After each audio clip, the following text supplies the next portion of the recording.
నమస్తే అండి. నేను ఉన్నా. ఏదైతే దావోస్ వెళ్ళారో ఆ పర్యటన సక్సెస్ఫుల్గా ముగించుకుని నిన్న రాత్రి అంటే 23వ అర్ధరాత్రి చంద్రబాబు నాయుడు గారు ఢిల్లీ చేరుకున్నారు. మొత్తం 4 రోజుల పర్యటన ఉండండి. నేను అక్కడ ఫుల్ ఆయన వెళ్ళిన పని సక్సెస్ఫుల్గా చేసుకుని వచ్చారు. అంటే ఇందులో సాక్షి న్యూస్ కానీ సాక్షి పేపర్ చదివిన వాళ్ళు కానీ ఇదేంటి అందులో అంత కోట్లు వృధా, అక్కడి నుంచి ఏం రాలేకపోయారు, సున్నాతో వచ్చారు అన్నట్టు రాశారు. అది చూసి మీరు అనుకోవచ్చు ఇదేంటి మొన్న ఇలా చెప్తున్నాడని. ఇందులో వెళ్ళంగానే ఇమీడియట్గా వచ్చేది ఏమి ఉండదండి. ఇమీడియట్గా వెళ్ళంగానే ఎవరు వచ్చి డబ్బులు ఇచ్చేయటము, లక్షల కోట్లు వచ్చేసాయని తీసుకురావటం ఇది కరెక్ట్ మాట కాదు. అలా అంటే కనుక అది ఫేక్. వీళ్ళ వెళ్ళిన పరపతి ఏంటంటే దావోస్లో ప్రతి ఒక్క కంట్రీస్ నుంచి పెద్ద బిజినెస్ మ్యాన్స్ అందరూ అక్కడ కలుస్తారు. కలిసినప్పుడు వీళ్ళు ఏంటంటే మన ఆంధ్రప్రదేశ్ రండి, అక్కడ ఇలాంటి డెవలప్మెంట్ చేసి ఉంచాం మేము, ఇలా గవర్నమెంట్ నుంచి ఇన్ని భూములు ఉన్నాయి, మేము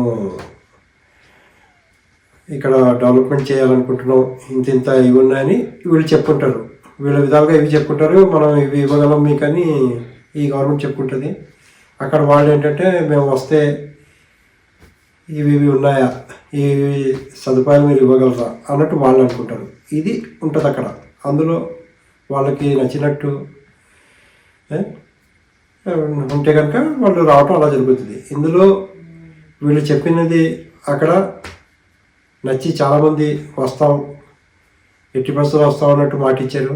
వీళ్ళు కూడా మర్యాదపూర్వకంగా ఆహ్వానించారు, కంపెనీలు రావాల్సిందని. అవన్నీ అయ్యాయి. కానీ ఇమీడియట్గా డబ్బులు వచ్చేది ఏమున్నదండి. అక్కడ ఏమైనా ఇచ్చారు తీసుకొచ్చేసారంటే అది ఫేక్ అనుకోవచ్చు మనం. కానీ ఇక్కడ వీళ్ళు జెన్యున్గా సక్సెస్ఫుల్గా వచ్చారు. ఎందుకంటే ఇప్పుడు చూస్తున్నారు ఇక్కడ ఎంత డెవలప్మెంట్ ఉందో ప్రతి ఒక్క చోట టాపిక్. వీళ్ళు కానీ ఇక్కడ పవన్ కళ్యాణ్ గారు చేస్తున్న అభివృద్ధి కానీ అన్ని చోట్ల ప్రతి న్యూస్లో వస్తుంది ఈ మ్యాటర్. అంటే ఆంధ్రప్రదేశ్ బాగున్నట్టు తెలిసి అక్కడ వాళ్ళు ఇంట్రెస్ట్ చూపిస్తారు. ఎట్టి పరిస్థితుల్లో ఒక నెల తర్వాత కానీ ఎట్టి పరిస్థితుల్లో ఒక్కొక్క కంపెనీ రావటం, ఇక్కడ చూడటం, చెప్పగానే అక్కడ డబ్బులు ఇచ్చారండి, వచ్చి చూసుకుంటారు, చెక్ చేసుకుంటారు, చెప్పింది కరెక్టేనా కాదా అన్నట్టు అవన్నీ అవుతాయి. చాలా వీళ్ళు వెళ్ళిన పరపతి మాత్రం వీళ్ళ వచ్చి ఇలా చేయండి అని చెప్పటం, అది అందులో సక్సెస్ అయ్యారు. వాళ్ళు కూడా వస్తామన్నట్టు మాట ఇచ్చారు, అది కూడా నెరవేరుతుంది. ఇంకా ఇంకోరు ఎవరో చెప్పారు, అరే దావోస్ పవన్ కళ్యాణ్ గారు వెళ్ళేదేంటని, వైసీపీ వాళ్ళు ఎవరో సంథింగ్. కానీ ఆయన పోస్ట్ వేరే, ఆయన వెళ్ళరండి. ఆయన చేస్తున్న పనులు ఆల్రెడీ ఆయన నేషనల్ కాదు ఇంటర్నేషనల్ అయిపోయారు. ఆయన ప్రతి న్యూస్లో ఆయన టాపిక్ ఉంటుంది. అది వాళ్ళు అక్కడ బాగా డెవలప్మెంట్ అవుతుంది కదా అన్నట్టు వాళ్ళు తెలుసుకొని వస్తారు.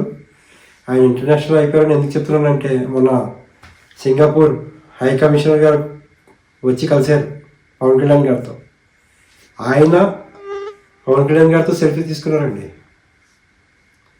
ఆయన పవన్ కళ్యాణ్ గారితో సెల్ఫీ తీసుకున్నారు. అంటే మీరు అర్థం చేసుకోవచ్చు ఈయన నేషనల్ కాదు ఇంటర్నేషనల్ అయిపోయారని. ఇలాగ అందరికీ తెలిసి ఎట్టి పరిస్థితుల్లో మన ఆంధ్రప్రదేశ్ వస్తారు.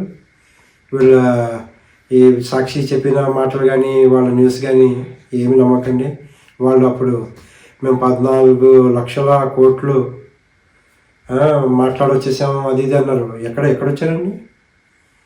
అప్పుడు ఏదో చెప్పారు కానీ అది అన్ని పనులు అవ్వలేదు. ఇలాంటి వేస్ట్ మాటలు వద్దు. కానీ వీళ్ళు వెళ్ళిన పరపతి అది వాళ్ళు వచ్చి జెన్యున్గా ఏమయ్యా చెప్పారు, అది ఎట్టి పరిస్థితుల్లో వస్తారు. మన ఆంధ్రప్రదేశ్ డెవలప్ అవుతుంది. కూటమికి హ్యాట్స్ ఆఫ్. ఇలాంటి సక్సెస్ఫుల్ పనులు అన్నీ చేసుకోవాలని మనస్ఫూర్తిగా కోరుకుంటూ సెలవు తీసుకుంటున్నాను. Thank you. లైక్ చేయండి, సపోర్ట్ చేయండి, సబ్స్క్రైబ్ చేయండి. Thank you.